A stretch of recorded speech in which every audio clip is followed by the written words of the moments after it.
esté invitado a participar. Siempre, todos siempre son bienvenidos. Bueno, hoy nos acompaña el doctor Rafael Bielsa. Posiblemente no requiera presentación, ya que su reputación lo precede. Pero bueno, brevemente, actualmente está nombrado como embajador en Chile.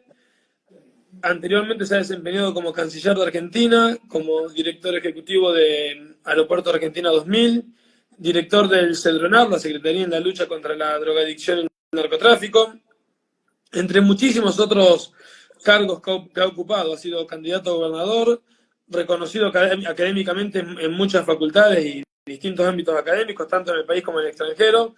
Y si sigo diciendo el currículum, quizás necesite más tiempo del que disponemos. Así que bueno, de vuelta, Rafael, muchísimas gracias por aceptar la invitación. Muchas gracias a ustedes. La verdad es que para mí siempre es un gusto y siento como una obligación, como una devolución a mi educación pública, primaria, secundaria y universitaria, poder hablar con gente joven, porque a mí me formaron mis conciudadanos con sus impuestos. Entonces, para mí, este tipo de responsabilidad nunca la rehuyo. Les agradezco mucho. Bueno, de vuelta, muchas gracias. Bueno, la idea, le pusimos un título muy amplio al vivo de hoy, que es la relación entre política y derecho en la actualidad. La idea del título amplio es porque vos sos una persona con la que se puede hablar casi de todo y no quería limitar el tema del vivo con el título. Por eso es que fue algo así tan amplio. Y arrancar con un tema que a mí me parece, me encanta por lo menos, y es relacionado con el último libro que escribiste sobre el lawfare. Libro que me gustó muchísimo, tanto el contenido como la forma en que está escrito, y es un tema que me gusta mucho. Si querés, tenés ganas, Rafael, para contarle un poco a la gente que nos está viendo, que hay abogados y hay gente que no es abogado también que nos está mirando, ¿qué es el lawfare? Para aquellos que no leyeron el libro. Bueno, mira, es un neologismo que se ha usado mucho últimamente, pero no es una categoría jurídica, es una práctica. Y para mí lo más interesante que tiene el libro es que hace una vinculación entre lo que pasó, lo que está pasando, con lo que pasaba hace 100 años atrás, concretamente con el grito de Alcorta. La práctica consiste en lo siguiente. Vamos a suponer que hay un factor de poder, un grupo, un conglomerado con muchos intereses o con pocos intereses pero muy poderosos imagínense un cuadrilátero, ¿no? En los 4 ángulos del cuadrilátero. En otro ángulo hay un líder popular, o puede no ser popular, puede ser un líder seguido intelectualmente que ataca a este conglomerado de poder. ¿Cómo se defiende el conglomerado de poder? En primer lugar, a principios del siglo pasado, por lo general, lo que se llamaba por entonces la oligarquía agrícola-ganadera, los grandes terratenientes de aquel momento, tenían sus medios de expresión. En aquel momento eran la nación y la prensa. Entonces, primero había un intento de seducir al que los atacaba. Luego había un segundo intento consistente en comprarlo. Luego había un tercer intento, y ahí entra el lawfare, que es desacreditarlo con noticias falsas. Repetir noticias falsas, repetir noticias falsas, repetir noticias falsas para socavar la credibilidad de la persona. Y finalmente, denunciarlo por algún episodio, y entonces ahí entra el cuarto ángulo, digamos, de este mecanismo del lawfare, que es un poder judicial al servicio de los intereses de los poderosos. Bueno, ¿qué ha cambiado en esa geometría? Que se generó una especie de pentágono, porque los grandes proveedores de información en los últimos años han sido los servicios de inteligencia, que son mucho más que la AFI, porque la Policía Federal tiene un servicio de inteligencia, las 3 Fuerzas Armadas tienen servicios de inteligencia, la Gendarmería tiene servicio de inteligencia, la Prefectura tiene servicio de inteligencia, El Servicio Penitenciario Federal tiene un departamento de inteligencia. Entonces, esos grupos, sin ninguna coordinación, muchas veces sin dar órdenes, sin recibir órdenes, simplemente autorregulados, autogestionados, proveen de información o a los medios de comunicación o directamente a los jueces mediante denuncias anónimas, y con eso se consolida el descrédito de algunas personas. Lo importante que hay que decir es que no hay que confundir el hecho de que una figura política pueda cometer en realidad hechos violatorios de la ley. Esto existe.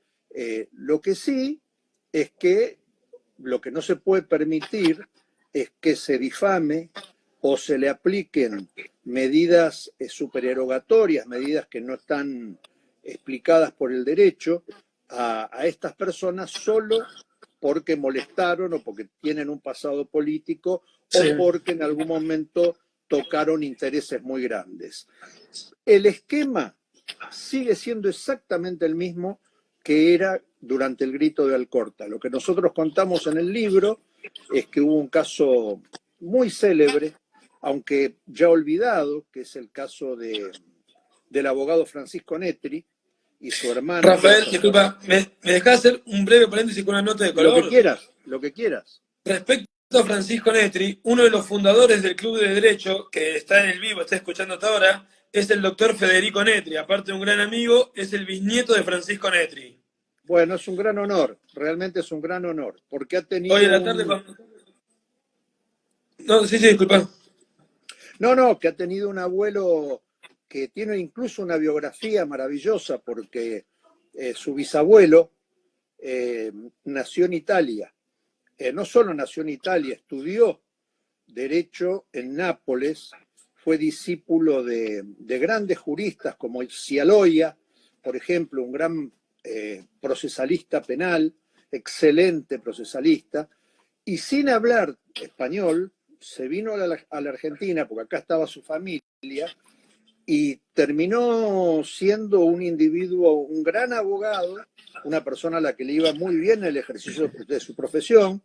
Por ideal, empezó a ayudar a la Federación Agraria en aquel momento, que reivindicaba el derecho de los llamados colonos, o sea, los subarrendatarios de los grandes latifundios de dueños que vivían en Buenos Aires, eran dueños absentistas, o sea, no trabajaban su tierra y los explotaban. Y entonces Francisco Netri tuvo una muy destacada actuación hasta que un sicario lo mató en la calle Memoria, a una cuadra de la Federación Agraria. Realmente un héroe cívico, un mártir de sus convicciones, que a nosotros también nos interesaba mucho, a Pedro Peretti y a mí, que somos los autores del libro, nos interesaba mucho reivindicarlo, porque en Rosario hay apenas una callecita en el oeste que se llama Francisco Netri, y no es una persona, digamos, que se la conozca generalizadamente, y sin embargo su historia es una historia realmente maravillosa y muy aleccionadora. Bueno, yo, disculpa que te interrumpí antes, pero ya que lo nombrabas quería dar la nota de color. Rafael, vos antes hablabas de que el libro describe cómo funcionaba antes Asesinaria y que el esquema no cambió a la actualidad. No cambió. Lo único que cambió fue que se sumó un actor. En aquellos momentos, por lo general, la tarea de juntar información y dársela o a los jueces o a los medios las hacían policías infidentes, ¿no es cierto? O bien lo que todavía al día de hoy se llaman los buches, los tipos que llevaban cuentos. Ahora lo hacen los servicios de inteligencia, haciendo, por lo menos no es tan notorio que esto se haga, pero el esquema es básicamente el mismo. Siempre hay alguien que molesta intereses, siempre hay intereses concentrados. Hoy son concentrados y diversificados. Es decir, cuando hoy uno habla del grupo Clarín, no solamente está hablando de un conglomerado de medios, o sea, radio, televisión, diarios, entretenimiento, etcétera. También está hablando de interés. El corazón de ese grupo ya no va a ser más la comunicación, va a ser la telefonía. Entonces, se ha sofisticado la estructura y la expansión. Sin embargo, Sí. siguen sus instrumentos para presionar a los sectores políticos que conspiran contra esa hegemonía. Bueno, sin ir más lejos, tuvimos el caso de en Brasil o en Argentina, el de Cristina Kirchner, que vos lo nombrás en tu libro. Actualmente, con el cambio de gobierno, ¿cómo crees que puede seguir operando en contra de, por ejemplo, de Cristina Fernández, el lawfare? Mirá, eso va a depender mucho de lo que hagan las autoridades, lo que hagan nuestras autoridades. Porque yo recuerdo el doctor Alfonsín, que fue un gran hombre y que en lo particular, lo quiero reconocer, lo fui valorando mucho más a medida que pasaban los años. Yo siempre fui peronista. Cuando ganó las elecciones tenía una mirada muy crítica sobre lo que él hacía. Sin embargo, con el transcurso de los años, cada vez más su figura, cosas que dijo. Luego, cuando fui canciller, tuve oportunidad de conocerlo mucho mejor, porque siempre que había una recepción en el Palacio San Martín, porque venía alguna autoridad del exterior, lo invitábamos como expresidente. Él siempre decía, entre hablar con un juez y no hablar con un juez, es mejor no hablar. No hay que ir a hablar. El Poder Ejecutivo no tiene que hablar con los jueces. Y a mí me parece que es una muy saludable práctica, porque, bueno, ustedes conocerán en la última semana digamos, la polvareda que se alzó alrededor del caso de la doctora Figueroa, que es Sí. santafesina, miembro de la Corte de Casación, el Supremo Tribunal en materia penal de la República Argentina, que denunció haber recibido una presión en un caso en particular, que era una causa vinculada con el juicio de traición a la patria por el memorándum con Irán. Y bueno, Cristina Kirchner le puso nombre y apellido, la doctora Figueroa no quiso entrar en eso, pero es un típico caso de presiones indebidas. Es impensable que de manera oculta, no de manera oficial, en los Estados Unidos algún oficial del gobierno, del Poder Ejecutivo, intente no solo hacer una presión sobre un miembro de la Corte, sino siquiera visitarlo pidiendo confidencialidad de la visita y decirle reservadamente qué es lo que opina el gobierno sobre el caso que tiene sub iudice. Bueno, no por nada, el lawfare es una práctica que se ve mucho más en países de débil institucionalidad.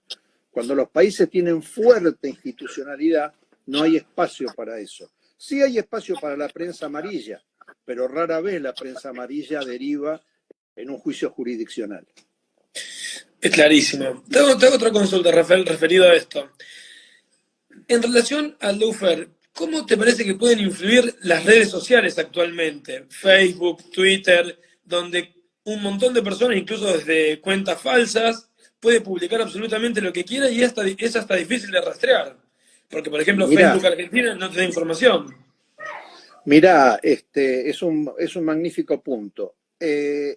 Hay un libro, que salió no hace mucho, hará unos 5 o 6 meses, que es la autobiografía de Edward Snowden. Como ustedes saben, Edward Snowden era un empleado de una contratista de la Secretaría de Defensa de los Estados Unidos, concretamente el Pentágono, que era un genio de la informática y tuvo acceso a una enorme cantidad de datos, los copió y los filtró. Bueno, eso se ganó un Pulitzer, un periodista británico que viajó a Hong Kong, donde se escapó primero Snowden,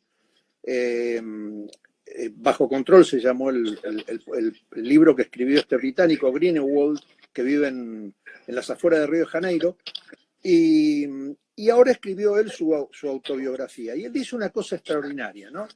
Porque él es de una generación anterior a la tuya, por ejemplo, o serías un millennial. Hay una generación posterior a la de los millennials, que se llaman la generación Z, o nacido digital, ¿no es cierto? Es decir, los chicos que nacieron manejando instrumentos digitales. Pues yo pertenezco a la generación de los baby boomers, que son la generación de los 50, 60, más o menos. Este chico, Snowden, nació en los 80. Entonces él tuvo acceso a la primera Internet. Y la primera Internet, antes de derrumbar las Torres Gemelas, era el reino de la libertad. Porque una persona podía, en primer lugar, podía destruir todo lo que escribía con seguridad de que no quedaba en ningún lado. Desde la nube, esa seguridad se terminó. En segundo lugar, podía adoptar 5, 6, 7, 8 personalidades diferentes al mismo tiempo. Y esto era muy terreno anárquico donde la libertad podía practicarse de manera creativa, sin hacerle daño a nadie. Algunas veces se le habría hecho daño a alguien, pero me refiero no con incidencia en la opinión pública. Eso cambió drásticamente cuando se militarizó la información en los Estados Unidos en función de la ley patriota, después del derrumbamiento de las Torres Gemelas en Estados Unidos, y entonces él empezó a ver que las redes sociales, Internet, Facebook, incluso Google, incluso Instagram, las redes sociales en general, pasaban a ser por tres vías, dispositivos de introducción en la vida privada de las personas. ¿Cuáles son las tres vías? En primer lugar, lo que se llama Big Data, que todos ustedes lo habrán escuchado nombrar. Se calcula que más o menos 4.000 millones de personas en el mundo al día, 12 veces le dicen a su teléfono celular sí o no, me gusta, no me gusta. Desde no me manden notificaciones hasta quiero comprarme un par de borseguíes. Cuando todo eso se maneja globalmente con determinados algoritmos, alcanzan, es increíble, ¿no? Pero alcanzan 350 transacciones. O sea, te toman tu cuenta, Angelo. Entonces, buscan 350 decisiones que hayas tomado. Bueno, ese perfil que sacan sobre Angelo Rossini, su personalidad, sus preferencias, sus inclinaciones, sus hábitos, le da a la máquina un conocimiento sobre vos mayor que el que tiene tu novia. Y si llegan a los 900 datos, te conocen a vos más que vos mismo. Entonces, y esto se hace de manera automatizada, de manera totalmente automática. Muy bien. El primer resultado tangible del uso perverso del Big Data fue el famoso Brexit, donde en función de juntar 8 o 9 partidos de derecha y de trabajar con Big Data y de descartar la cuarta parte de la población que nunca iba a votar por salir de la Unión Europea, trabajando sobre los que tenían dudas, ¿no es cierto? Solo trabajando sobre los que tenían dudas, ganaron el Brexit. Eso lo hizo un célebre especialista que se llama Cummings, que ahora está trabajando como asesor de Boris Johnson. Bueno, es una cosa muy interesante, pero después se sumaron dos amenazas más. La primera amenaza que se sumó fue la inteligencia artificial. La inteligencia artificial consiste en la posibilidad que tienen las máquinas de pensar por sí mismas y de adoptar decisiones que entran a modificar nuestra vida cotidiana sin control humano, simplemente en función de cruzar hábilmente determinado tipo de algoritmos. Y la tercera amenaza es lo que se llama machine learning, que es la capacidad que tienen algunos sistemas de aprender de sí mismos. O sea, cuando, vamos a suponer, elaboran un perfil y ese perfil es erróneo porque hay alguna actividad posterior que incide sobre ese perfil, entonces la máquina aprende que se equivocó e incorpora ese conocimiento. Bueno, esto ha alcanzado una potencia tan impresionante que para hablarles de un tipo que está en la cima de la tecnología como Elon Musk, que es el autor, es el dueño de la marca Tesla, que son los autos que no usan combustible, digamos, de origen fósil. Él dice que es una verdadera amenaza para la especie humana. No es que lo dice un ciudadano a pie, lo dice alguien que está trabajando con tecnología de punta. Entonces, ¿por qué les digo todo esto? Porque a mí me parece que las redes sociales, no me estoy refiriendo únicamente al fenómeno de los trolls o al fenómeno espantoso de los insultos que uno lee en los posteos. La verdad es que leer un posteo en la República Argentina es revulsivo. No es así en todas partes del mundo, porque, por ejemplo, yo les digo una cosa. Yo estoy suscripto a un diario israelí que se llama Haaretz. Es un diario que me gusta mucho. Hace muchos años que estoy suscripto. Es un diario de Jerusalén. Bueno, los posteos en ese diario a veces superan en calidad al mismo artículo que están comentando. Son posteos de 30 líneas, 40 líneas, 50 líneas. Y a mí me encanta leer esos posteos porque se producen debates alrededor de las ideas que realmente son como hipertextos, ¿no es cierto? Es decir, el texto de la nota da motivo para adquirir una enorme cantidad de conocimiento. Bueno, eso no pasa entre nosotros. Pero eso no es lo que me preocupa, Angelo. No es que me preocupe únicamente eso.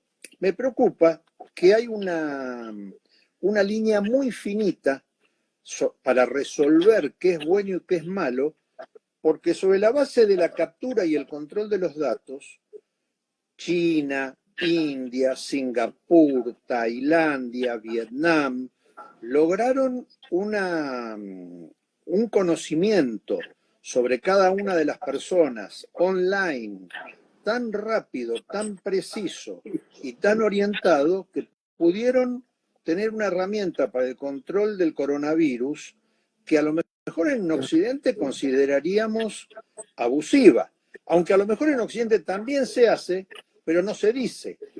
En cambio, los países orientales, sobre todo los países confucianos, o sea, los que tienen influencia de Confucio, del filósofo Confucio en su formación espiritual y filosófica, son países que no sienten a sus autoridades como abusivas o que respetan a sus autoridades mucho más que las respetamos nosotros. Entonces, me parece que es un tema muy importante sobre el cual hablar, pensar.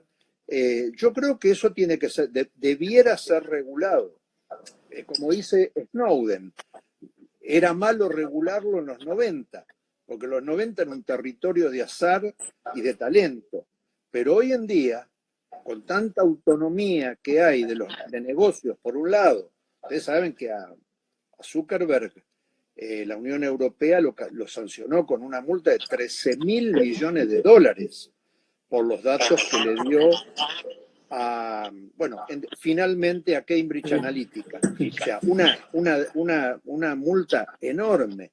Bueno, yo creo en eso porque las libertades individuales, la esfera de reserva son bienes que están protegidos constitucionalmente, pero bueno, ahí surge una viejísima polémica o una paradoja, que quién custodia a los que custodian, ¿no? Que se expresa en latín, ya se pensó en la época de los romanos, o sea que, bueno, ¿a qué gobierno le tenemos confianza para que regule determinado tipo de redes sociales para que tengamos confianza en esas redes sociales. Pero es un tema que va a marcar mucho nuestra vida. Muy claro. Rafael, acá veo una pregunta que hace gente que nos está mirando. En el caso es Matías Yunis, es uno de los fundadores del Club de Derecho también, que dice, considera que actualmente, con el gran tráfico de información digital y los contactos mediáticos, ¿los operadores políticos han cobrado mayor relevancia o poder en el plano de los tres poderes del Estado? No, a mí me parece que hay un proceso generalizado. Vamos a dejar afuera, yo diría, desde las estepas del Asia Central hacia el este, dejemos afuera esos países, pero desde allí para el oeste, yo creo que hay una generalizada pérdida de credibilidad, de confiabilidad, de aprecio por las sociedades respecto de sus líderes. A mí me parece que no han cobrado poder, que algunos sectores pueden tener un poder muy circunstancial, que es el poder de tener acceso a información, pero por lo general para hacer daño, no para hacer el bien. Qué sé yo, toda esta historia de los políticos que tienen Twitter, que se comunican con tweets varias veces por día, son herramientas muy complejas en materia de ganarse el respeto, ¿no es cierto? Porque muchas veces uno está enojado, contesta emocionalmente, no mide las palabras, después hay que salir a pedir disculpas, se termina hablando, es como el juego del teléfono descompuesto, ¿no? Se cree que se está hablando de algo y se termina hablando de una cosa completamente distinta. Clarísima, clarísima la respuesta. Bueno, y mucha gente está destacando el gran nivel que tiene tu entrevista. Entre ellos, mi papá, que como no tiene Instagram, usa el Instagram de mi hermano. Pero bueno, eso de vuelta te agradecemos por aceptar. Te voy a cambiar de tema. Tranquilo, que se quede tranquilo Luis, porque yo uso el Instagram de mi esposa. Tampoco tengo, así que eso. Somos dos dinosaurios, Luis. Te voy a cambiar de tema casi radicalmente y para demostrar que no sos un dinosaurio. La modernización de la justicia. Ahora en época es algo que siempre se habló, se pasaba casi de lado, pero ahora con la cuestión de la pandemia y el aislamiento, creo que es un tema que volvió a tomar reflote. Más que todo en Santa Fe, por ejemplo, donde tenemos una justicia provincial que es reacia a una notificación electrónica, fuera de lo penal. En lo penal es distinto, pero en las otras ramas no hay ni siquiera notificaciones electrónicas. ¿Qué opinas al respecto? Mira, Ángelo, yo me pasé 20 años de mi vida, desde el año 82 hasta el año 99, más o menos, 2000, trabajando sobre reforma de la justicia. Publiqué una incalculable cantidad de libros, de artículos, informaticé el fuero laboral de Capital Federal, dejamos planteada la informatización del fuero civil.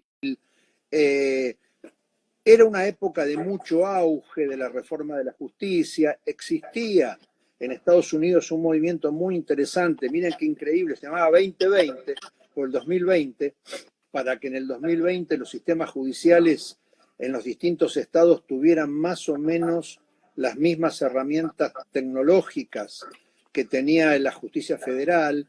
Existía un centro, el National Center for State Courts de Williamsburg, en Virginia, que se dedicaba exclusivamente a eso. Los encuentros académicos, que eran anuales, eran deslumbrantes. Pero ¿qué es lo que sucede? A ver, vamos a hacer una separación entre, hablando de los operadores del derecho, ¿no? Por un lado tenemos, ¿qué es el derecho? Bueno, el derecho, por comenzar, es una ciencia conservadora. Porque ustedes piensen que cuando una ley nace como ley, por lo general ya reconoce una práctica o la necesidad de una práctica que se viene llevando adelante desde tiempo antes. O sea, una ley por lo general, sacando las leyes de emergencia, que por definición debieran ser transitorias, aunque no lo son, como el impuesto a la ganancia, por ejemplo. Bueno, esa característica es del derecho. ¿qué son los jueces? Los que aplican el derecho. Bueno, para lograr su independencia tienen inamovilidad de cargo, no de sede, ¿eh? Y subrayo esto porque, por ejemplo, en Italia se busca mucho que un juez no permanezca demasiado tiempo en la misma sede para evitar que sea subjetivado en sus fallos por relaciones familiares, etcétera, etcétera. Y la Comisión de Disciplina del Consejo de la Magistratura en Italia es muy severa con lo que sería una relación personal que puede constituir prevaricato. Entonces, el tema de la inamovilidad en el cargo, el tema de la intangibilidad en los sueldos, son garantías de la democracia, pero me parece que también tienden a que se haga un uso abusivo de la falta de capacitación permanente, de los refractarios que son muchísimos magistrados. Yo tengo la experiencia de haber informatizado el fuero laboral en Capital. Eran 90 jueces en ese momento, 90 jueces. Hablamos del año 87 al 89. Bueno, había jueces maravillosos, el doctor Ricardo Guibur, lo quiero decir, porque eran jueces que apoyaban, que estaban de acuerdo, que leían, que sabían que sin eso la justicia perdía un potencial muy grande, pero fue muy difícil con muchísimos jueces. No querían usar un procesador de texto, estamos hablando que permiten tantas cosas, estamos hablando casi de una máquina de escribir con una pantalla en un monitor. Bueno, fue muy, muy, muy difícil. Y a mí me parece que en un medio conservador, que ya de por sí es reacio a aceptar los cambios de cualquier tipo, no solo la notificación electrónica, un nuevo código de procedimientos, una nueva manera de trabajar, o tener la cabeza abierta para aceptar ideas, el tema de la mujer que ha cambiado tanto, el tema del medio ambiente que necesita cambiar tanto. Bueno, son todas disciplinas que no cualquier juez absorbe naturalmente, ¿no? Para eso habría que ser curioso o para eso habría que tener pasiones fuertes, ¿no? Y sí, lo cierto es que, bueno, la intangibilidad del sueldo y la inamovilidad en el cargo no genera incentivos para que los jueces progresen. El tema del progreso en la carrera, se llama la carrera, ¿no? Ustedes saben que cuando se habla de jueces superiores y jueces inferiores, en realidad en nuestro sistema constitucional no hay jueces inferiores, hay jueces anteriores y ulteriores, porque cuando hay control de constitucionalidad difuso, donde cualquier juez puede declarar la inconstitucionalidad de una norma, no es inferior. Toma una decisión que puede revisar la alzada. Es más, si le vuelve el expediente, puede coincidir por razón de economía procesal con lo que ha dicho la alzada, pero dejar a salvo su opinión.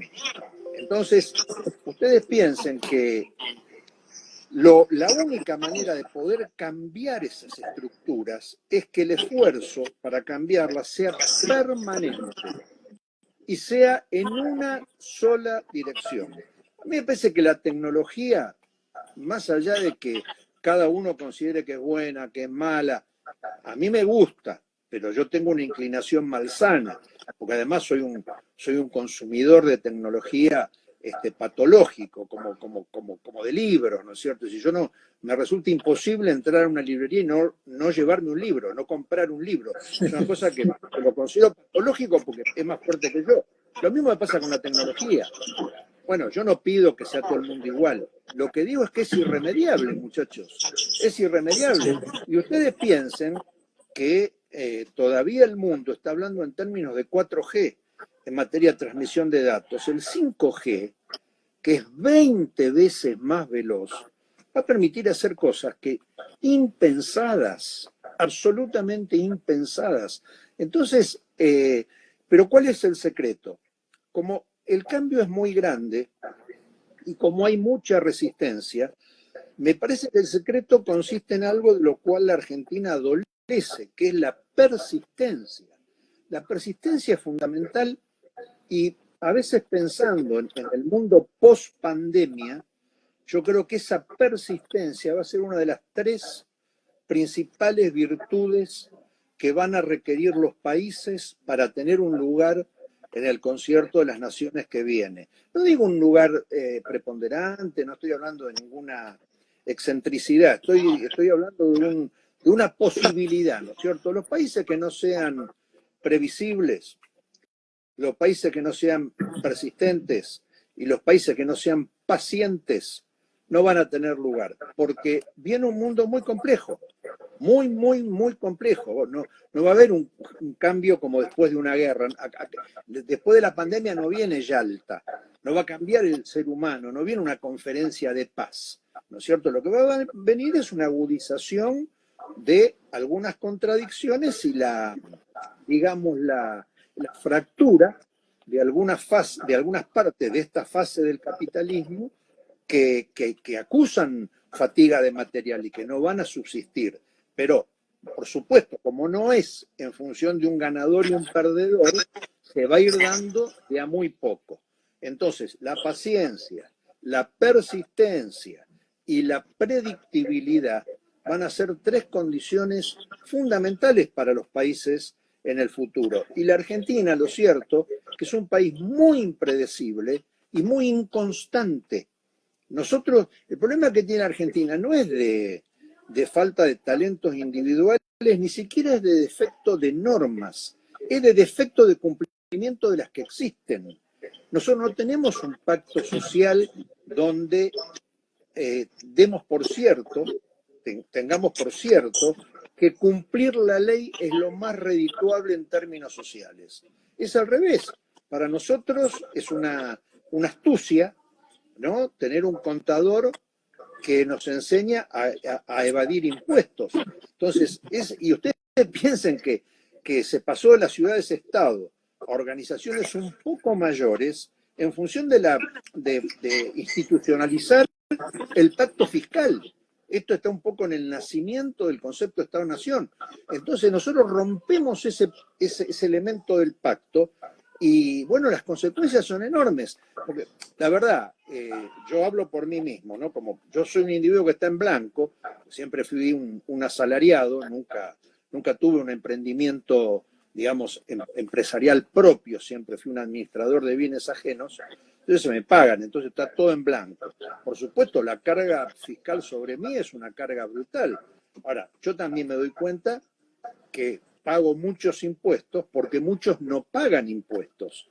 Si todo el mundo y muchísima gente de muchísimo dinero no paga impuestos, ¿no es cierto? O porque tienen domicilio fiscal en otro lugar, o porque los evaden, o porque buscan urden instrumentos para poder saltarse el pago de los impuestos. Y si no hay pacto fiscal, es prácticamente como romper el contrato social, porque eso es como decir, bueno, yo no tengo ganas de dar mi dinero para que haya una buena escuela pública, haya una buena salud pública, haya buenos tribunales de justicia. La reforma de la justicia, y ahí terminamos con la pregunta que me hiciste, Ángelo, porque ya me extendí demasiado. La reforma de la justicia es cara, cuesta dinero. Los instrumentos jurídicos, las herramientas para una justicia moderna son costosos. Hay que hacer licitaciones, por lo tanto son relativamente lentos desde el punto de vista administrativo, burocrático. Entonces, si nosotros andamos de la cuarta al pértigo, saltando, cambiando de ideas con cada gobierno, es imposible, eso no hay manera de hacerlo. Clarísimo. Y una breve aclaración, nunca puedes decir que hablas mucho porque posiblemente nos va a faltar el tiempo para abordar todo tu conocimiento. Pero bueno, gracias, Ángelo. Te voy a saltar un tema relacionado cuando vos hablabas de el mundo que se viene después de la pandemia y cuál va a ser el lugar que pueden o no tener los distintos países. Vos fuiste canciller, ahora sos nombrado embajador en Chile, es decir, que conocés a la perfección el ámbito internacional. La pregunta viene, ¿Cómo es actualmente las relaciones internacionales a raíz de la pandemia? Y un poco, ya lo dijiste, ¿cómo va a ser después de la pandemia el tema de la cuestión de las relaciones internacionales? Mirá, Ángelo, a mí no me gusta ser un individuo que hace pronósticos, ¿no? No me gusta esa cosa, digamos, de va a pasar esto y va a pasar aquello. Elaboro hipótesis. A mí me parece que naturalmente, los estados, el papel del Estado, ha cobrado una enorme importancia en todos los países del mundo.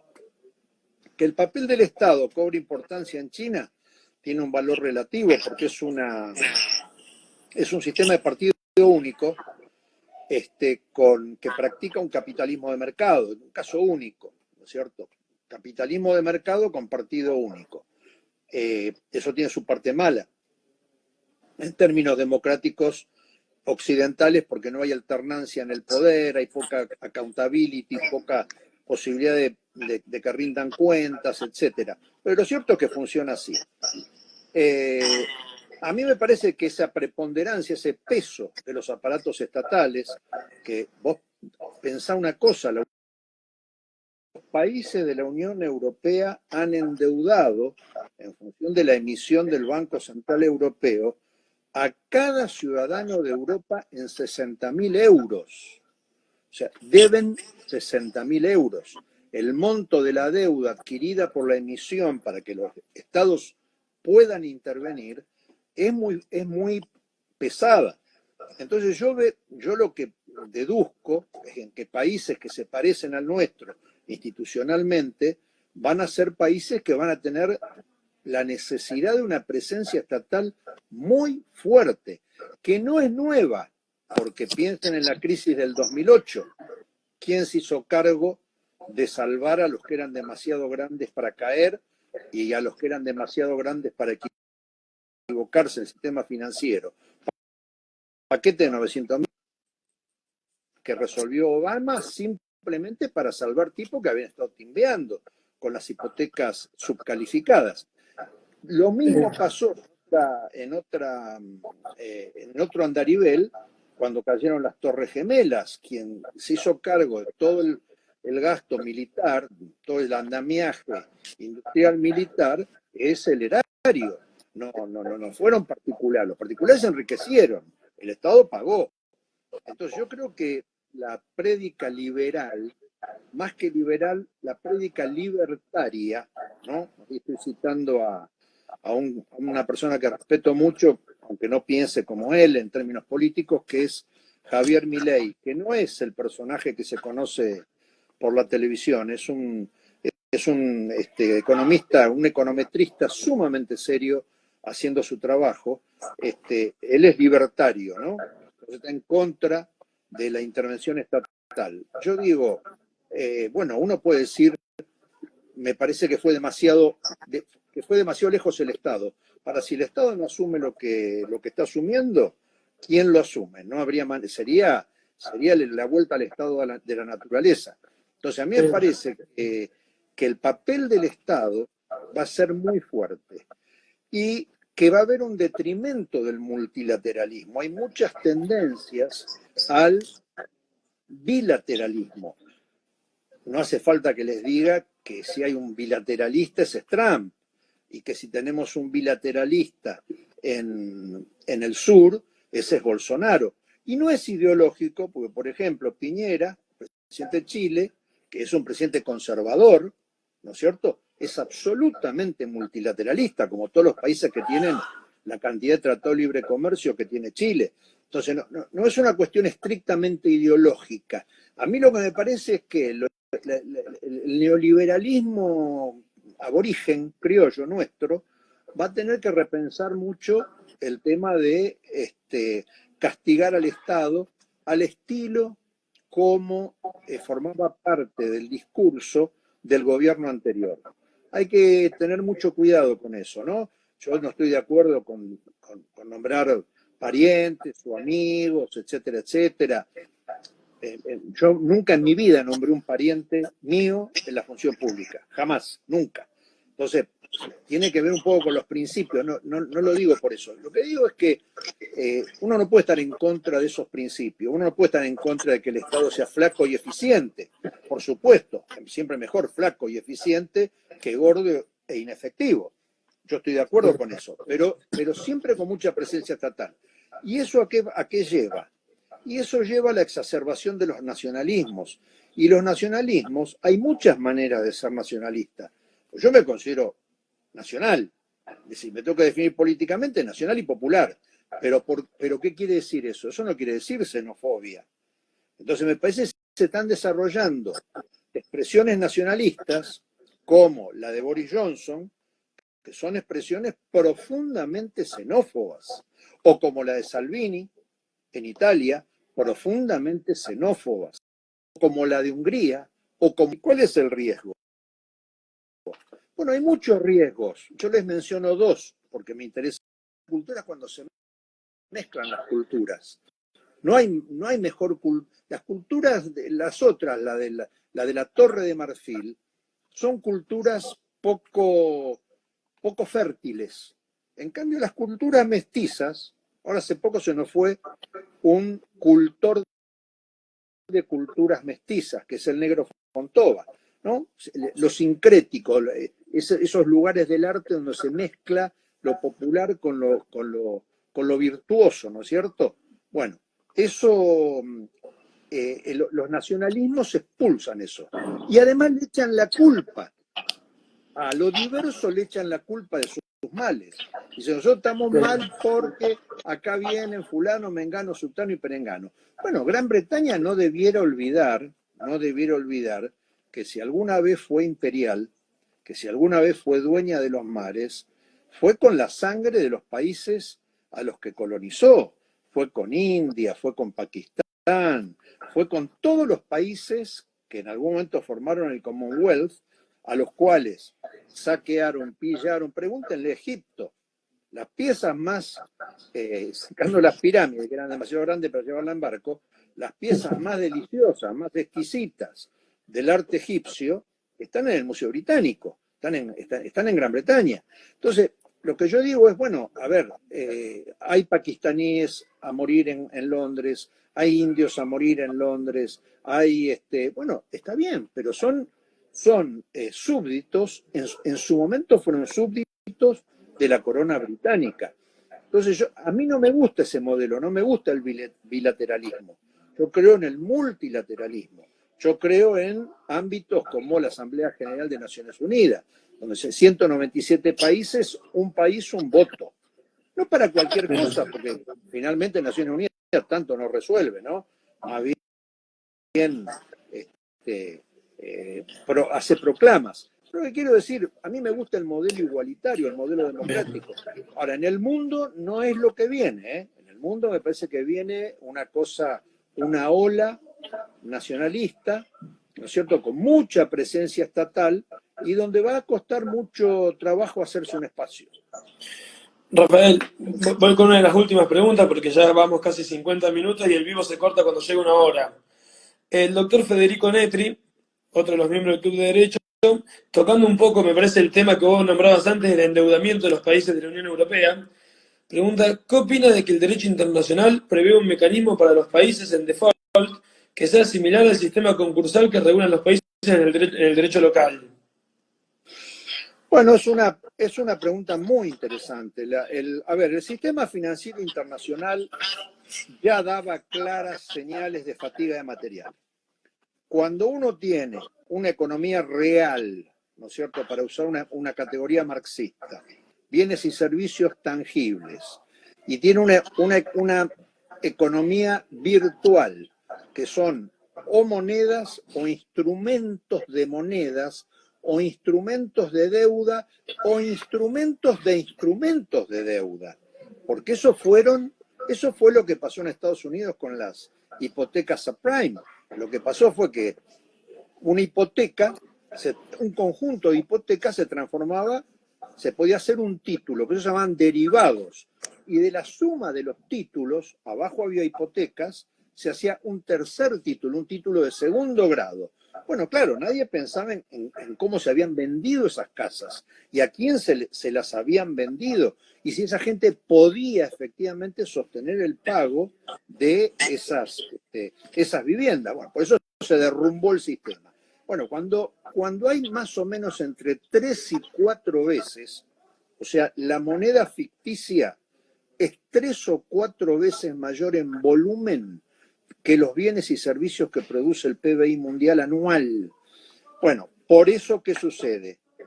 Ustedes piensen que el Banco Central Europeo prácticamente estaba pagando para prestar.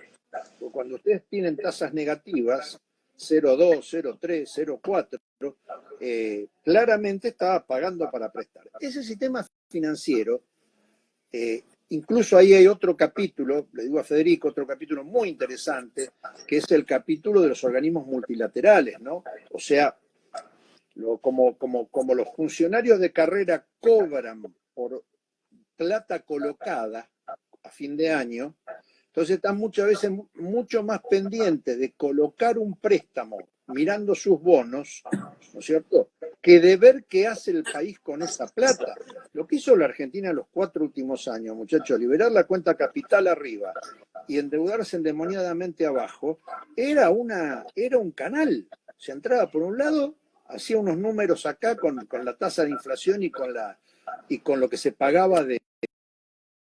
Claramente la Argentina, y no solo la Argentina, Turquía, Pakistán, Filipinas, se puede generar un efecto muy complejo si Argentina entra en default. Entonces a mí me parece que eso muy bien merece pensar una solución en el derecho internacional que sea parecida a la del concurso de acreedores. Si uno piensa en la con vigencia internacional, y ante a lo mejor tribunales que sean más plurales que los tribunales locales. Si uno piensa en la oferta que hizo Argentina, a ver, la oferta que hizo Argentina, más allá de que podemos discutir según los títulos, ha sido una oferta bastante modesta en sus pretensiones y que está bastante apuntada a cumplir, porque si ustedes piensan, el capital se penalizó muy poco, porque el propio Fondo Monetario dijo Argentina tiene que recibir una condonación de deuda de entre 50.000 y 80.000 millones de dólares. Nosotros pedimos una condonación de 52.000 millones de dólares, muchísimo más agresivo que el canje de Néstor, aunque estaba compuesto distinto. ¿Qué penalizamos? Los bonos de largo, porque los bonos de largo tenían una tasa que era absolutamente imposible de pagar. Cuando usted tiene un sistema financiero que está pagando plata para prestar porque tiene tasa negativa, ¿cómo vamos a estar pagando nosotros lo que estábamos pagando por el bono a 100 años y todo ese tipo de dibujo? Entonces, lo que yo digo es, ¿quién tuvo la culpa? Todos.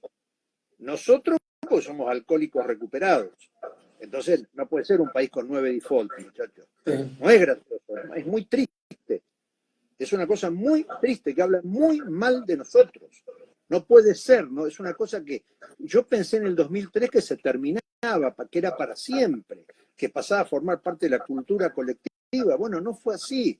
Está muy mal.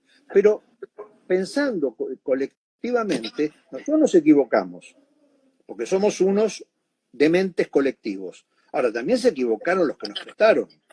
También se equivocó BlackRock, y también se equivocó Infinity, y también se equivocó Greylock.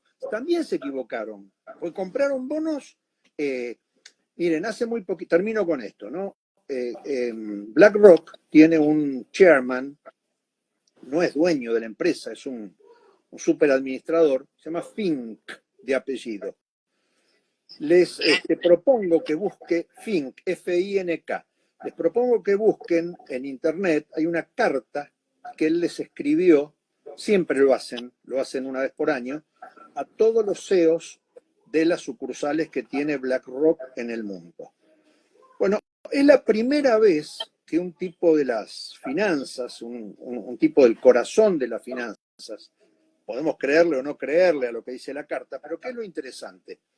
Él dice, en inglés hay 2 categorías que son la categoría de los share owners y la categoría de los shareholders. Los share owners son los tipos que son los dueños de las acciones. Por lo tanto, aquellos a los que hay que pagarle a fin de año dividendos. Los shareholders son los afectados por el funcionamiento, por lo general un jubilado. Entonces, él dice, hay que empezar a pensar en darle mucha más importancia a los shareholders, aquellos cuya plata nosotros manejamos, que aquellos a los que les pagamos a fin de año dividendos, porque el sistema así no es sostenible. Hay que prestarle más atención al medio ambiente, hay que prestarle más atención en qué invertimos la plata. No podemos seguir invirtiéndola pensando únicamente en el rendimiento del capital a un año vista. Bueno, a mí me parece esto, a mí me parece que es muy interesante porque viene del vientre de la ballena. Es una reflexión que viene del vientre de la ballena. Entonces, creo que va a ser inexorable que muchos países tengan problemas de deuda, que muchos países grandes tengan problemas de deuda. Hoy la mayor parte de las operaciones en el mundo se nominan en dólares, pero alguna vez se nominaban en oro, hasta que Richard Nixon dijo, se termina el patrón oro y se terminó. Yo no sé si va a ser siempre el dólar la reserva de valor. Si el dólar deja de ser la reserva de valor, ¿qué pasa con Estados Unidos? Con el endeudamiento de Estados Unidos, que hasta es difícil de expresar en guarismos. La monstruosa deuda que tiene Estados Unidos, la enorme cantidad de títulos del Tesoro, que son títulos de deuda de los Estados Unidos, que tiene China, que además tampoco los puede vender, porque sale a realizarlos al mercado y no hay más mundo. Entonces, creo que Rafael, te voy a interrumpir un segundo. En 1 minuto aproximadamente se va a cortar el video porque tiene una duración de 1 hora. Ahí me marca 1 minuto 57. No me quiero abusar de tu buena predisposición, pero si vos querés, empezamos uno nuevo, obviamente no de 1 hora, porque sería mucho, pero para poder terminar la idea, si te parece bien. Es que, ¿sabés qué pasa? Tengo a toda mi familia, como yo me voy a Santiago pasado mañana, invité a comer a mi hermana, a mis 2 hijos. Está perfecto. Están todos arriba. Está perfecto, por eso no quería abusarme de la buena predisposición y entonces te voy a agradecer, porque quiero aprovechar el minuto 30 que queda para agradecerte de vuelta que hayas aceptado.